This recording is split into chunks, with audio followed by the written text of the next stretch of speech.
मौजूदा हुकूमत पार्लियामान कठपुतली हैं। वजीर आजम सदर वजीर दाखिला नाअहल नहीं। सरबराह JUI मौलाना फजलुर रहमान कहते हैं हुकूमत के खिलाफ तहरीक चलाने का फैसला ईद के बाद करेंगे। PTI से मामलात में तल्खी कम हुई है।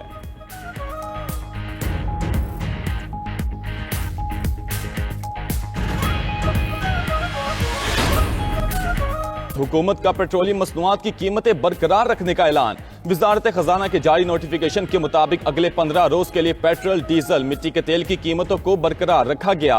पेट्रोल की कीमत 255 रुपए 63 पैसे, हाई स्पीड डीजल की कीमत 258 रुपए 64 पैसे मुकर्रर की गई। दूसरी जानिब हुकूमत ने पेट्रोल और डीजल पर लेवी में 10-10 रुपए फी लीटर इजाफा कर दिया। पेट्रोल और डीजल पर लेवी 60 से बढ़ाकर 70 रुपए फी लीटर कर दी गई। हुकूमत का आवाम को रिलीफ देने का आज़म। बिजली की कीमतों में खातिर खा कमी का पैकेज तैयार, वज़ीर आज़म जल्द ऐलान करेंगे। शहबाज शरीफ कहते हैं पेट्रोलियम कीमतें बरकरार रखकर फ़ायदा बिजली नरखों में अवाम को मुंतकिल करने का किया। बिजली नरखों में कमी के लिए मौसर हिकमत अमली के तहत पैकेज तैयार किया जा रहा है। रिलीफ से न सिर्फ बिजली की कीमतें कम होंगी, महंगाई में भी मजीद कमी आए।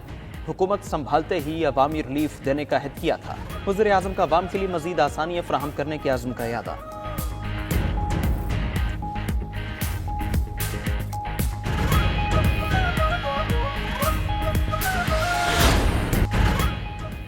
अमेरिका पाकिस्तान समेत 45 ममालिक पर नई सफरी पाबंदियां लगाने को तैयार। ट्रंप इंतजामिया का नई पाबंदियों की फहरिस्त पर गौर। अमेरिकी अखबार ने मुमकिना दर्जा बंदी और इसमें शामिल ममालिक के नाम जारी कर दिए। ऑरेंज लिस्ट में पाकिस्तान, बेलारूस, हेटी, रूस, म्यांमार और तुर्कमानिस्तान समेत 10 ममालिक शामिल। ऑरेंज लिस्ट वाले ममालिक के शहरियों के इमिग्रेंट्स और सयाहती वीजे महदूद किए जाएंगे। कारोबारी मुसाफिरों को कुछ शराइत के साथ अमेरिका दाखिले की इजाजत मिल सकेगी।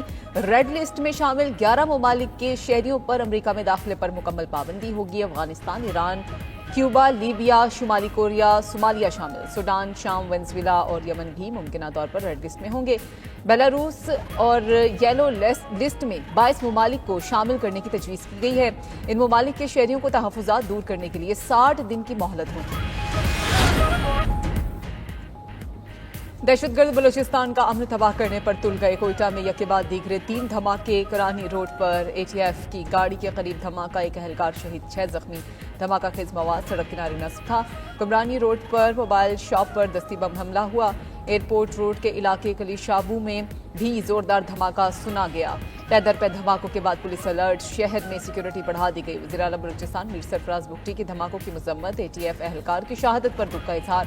वज़ीर आला की जख्मियों को इलाज की बेहतरीन सहूलियात फराहम करने की हिदायत।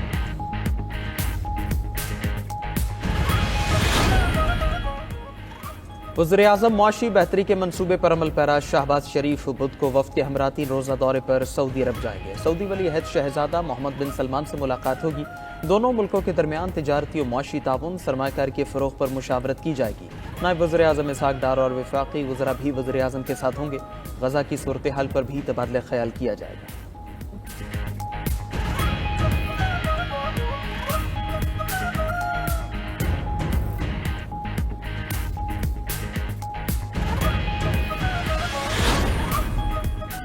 IMF पाकिस्तान के इक़दाम से मुतमईन। $2 अरब मिलने का इम्कान रोशन। आलमी मालियाती इदारे ने ग्रीन सिग्नल दे दिया। इक़्तिसादी जायजा मिशन मुकम्मल होने पर एलामिया जारी। लिखा कि पाकिस्तान ने कर्ज प्रोग्राम पर सख्ती से अमल किया। कर्जा कम करने के लिए माली पॉलिसी में सख्ती की। महंगाई पर कंट्रोल और मॉनिटरी पॉलिसी मजबूत हुई। सेहत और तालीमी बजट में इजाफा हुआ। कुदरती आफात से निपटने के लिए मौसमियाती इस्लाहात की। पाकिस्तान से स्टाफ लेवल मुआहदे पर पेशरफ्त हुई। मौसमियाती तब्दीलियों पर फंड्स फराहम किए जा सकते हैं। बातचीत का सिलसिला ऑनलाइन जारी रहेगा। मिशन सरबराह नितिन पोर्टर का मुफीद बातचीत और मेहमान नवाजी पर पाकिस्तानी हुक्काम से इज़हार तशक्कुर। वफ्द अपनी रिपोर्ट एग्जीक्यूटिव बोर्ड को पेश करेगा। कर्ज की अगली किस्त और क्लाइमेट फाइनेंसिंग की मंजूरी अप्रैल या मई में मिलने का इम्कान है।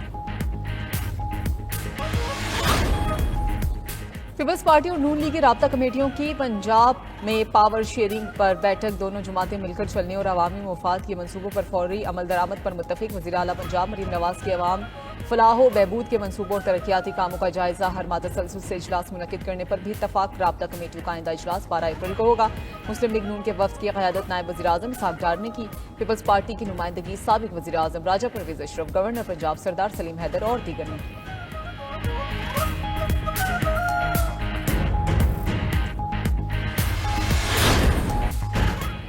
वज़ीर-ए-आज़म के वजारतों को डिजिटलाइज करने के अहकामात हवा में उड़ा दिए गए। मुकर्रर मुद्दत तक मुश्किल से निस्फ वजारतें ई ऑफिस पर मुंतकिल की जा सकी।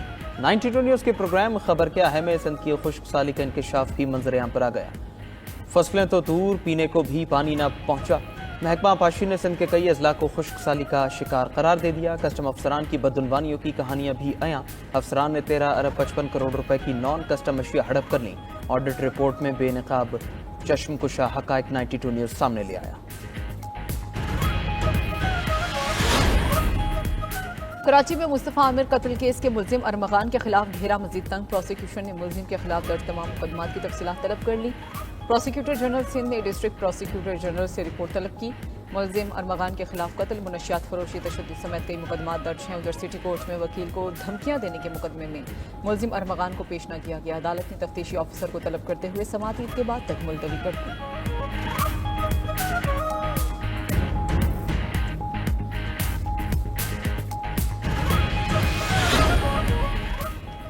अदाकारा नादिया हुसैन को FIA के खिलाफ सोशल मीडिया पर पोस्ट लगाना महंगा पड़ गया। अदाकारा के खिलाफ पीका एक्ट के तहत कार्रवाई शुरू। FIA साइबर क्राइम टीम ने अदाकारा का फोन कब्जे में लेकर अगले हफ्ते तलब कर लिया। तर्जुमान FIA का कहना है नादिया हुसैन के शौहर आतिफ खान को चंद रोज कबल निजी बैंक में खुर्द-बुर्द के इल्जाम में गिरफ्तार किया गया। किसी जालसाज ने खुद को FIA अफसर जाहिर करके अदाकारा से शौहर की रिहाई के लिए रिश्वत तलब की। अदाकारा ने राबिता किया तो उन्हें साइबर क्राइम रिपोर्टिंग सेंटर शिकायत दर्ज करने का कहा। ताहम अदाकारा ने सोशल मीडिया पर FIA के खिलाफ बेबुनियाद इल्जाम लगाए। उधर अदालत ने नादिया हुसैन के शौहर आतिफ खान के जिस्मानी रिमांड में 18 मार्च तक तौसीह कर दी।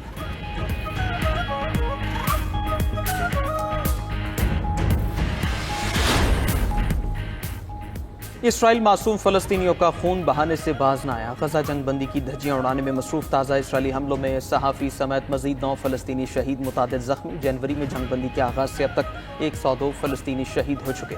फलस्तीनी हुकाम के मुताबिक सेहूनी फोर्सेज ने शहर रफा में पानी की तकसीम भी बंद करा दी। उधर जनूबी लेबनान पर भी जंगबंदी के बावजूद इसराइली हमला, एक शहरी शहीद। इसराइली ड्रोन ने गाड़ी को निशाना बनाया। अमरीका ने गजा जंगबंदी मुआहदे की मियाद अप्रैल तक बढ़ाने की तजवीज़ दे दी।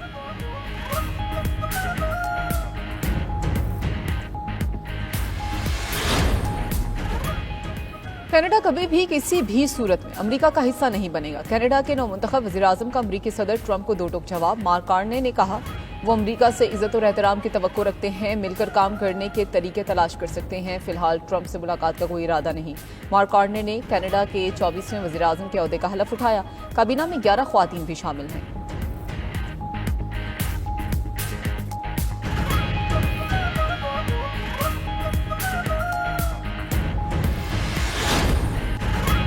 माह सयाम की बाबरकत सातों में 92 न्यूज़ की रहमत रमज़ान नशरियात जारी। 14वें रोज़े की इफ्तार ट्रांसमिशन का मौजू इस्लाम दीन अमन और रहमत था। मेज़बान और उलमा किराम ने दीन इस्लाम के इंसानों के दरमियान मोहब्बत और खैर सगाली के पैगाम पर रोशनी डाली। अलहाज शहबाज कमर फरीदी ने आक़ाए दो जहां सल्लल्लाहु अलैहि वसल्लम की बारगाह में गुलहाए अक़ीदत पेश किए।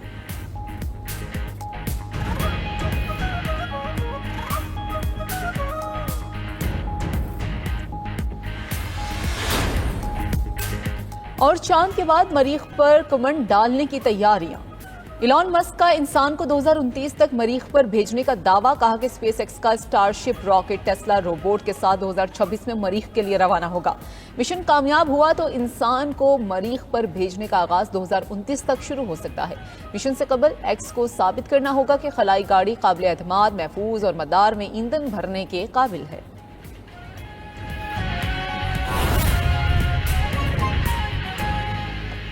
हेडलाइंस आपने जानी। यहां अहम खबर शामिल करें कि कर्क में 2 थानों और सुई गैस दफ्तर पर दहशतगर्दों का हमला, एक सिक्योरिटी गार्ड शहीद। DPO के मुताबिक थाना खुरम और थाना तख्त नसरती पर मुसल्ला अफराद ने भारी हथियारों से हमला किया।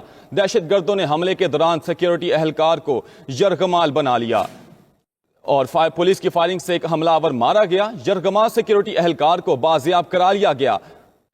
अहम खबर शामिल करें कि कर्क में 2 थानों और सुई गैस दफ्तर पर हमला दहशतगर्दों का हुआ, एक सिक्योरिटी गार्ड शहीद। DPO के मुताबिक थाना खुरम और थाना तख्त नसरती पर मुसल्ला अफराद ने भारी हथियारों से हमला किया। दहशतगर्दों ने हमले के दौरान सिक्योरिटी एहलकार को यरगमाल की बना लिया। इसी हवाले से मजीद जानते हैं नुमाइंदा नजात हुसैन से। मजीद आगाह कीजिएगा नजात।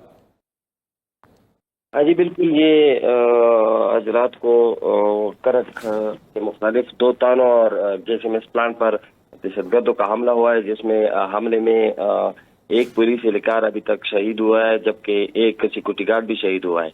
हमलावरों ने एक सिक्योरिटी गार्ड को अपने साथ अगवा भी कर लिया था, जब ताहम पुलिस मुकाबले में जो सिक्योरिटी गार्ड है उसको बाजियाब करा ले गया है और जो हमलावर हैं वो फरार हो गए हैं। रात के अंधेरा जो है उसका फायदा उठाते हुए ये हमलावर फरार हो चुके हैं, जबकि डीपीओ की तरफ से सैनिटाइजेशन ऑपरेशन जो है अभी जारी है।